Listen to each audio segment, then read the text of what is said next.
ఇప్పుడు విశాఖ కేంద్రంగా గూగుల్ సంస్థ అతిపెద్ద డేటా సెంటర్ అయితే ఇక్కడ ఏర్పాటు చేయబోతోంది. మీకు తెలిసిందా? తెలిసిందండి. మేము చాలా సంతోషంగా ఉన్నాం గూగుల్ డేటా సెంటర్ ఇక్కడికి రావటం వల్ల.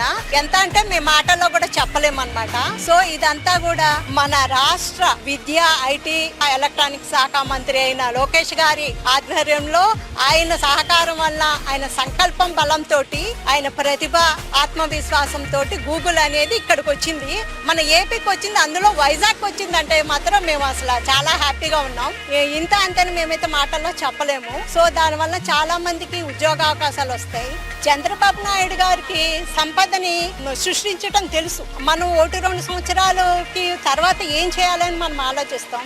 ఆయన అయితే ఒక 20-30 years ముందుకు వెళ్ళిపోయి విజనరీగా ఆలోచిస్తారు. అది అందరికీ తెలిసిన విషయమే. సో అదే బాటలో మన లోకేష్ గారు నడుస్తూ ఆయన ప్రతిభని, ఎంతో మంది ఎన్నో మాటలు అన్నారు, కానీ వాళ్ళందరి నోళ్ళు మూయించేలాగా ఆయన ప్రతిభతోటి మనకి గూగుల్ అనే సంస్థను తీసుకొచ్చారు. సో దానికి మాత్రం చాలా సంతోషంగా ఉంది.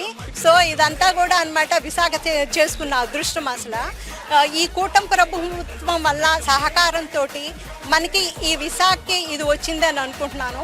ఇంకా ముందు కూడా మన కూటమి ప్రభుత్వం అలాగే వాళ్ళ సహకారంతో వాళ్ళని మనం కాపాడుకుంటూ మన పిల్లల భవిష్యత్తు కూడా కాపాడుకోవాలని కోరుకుంటున్నాను.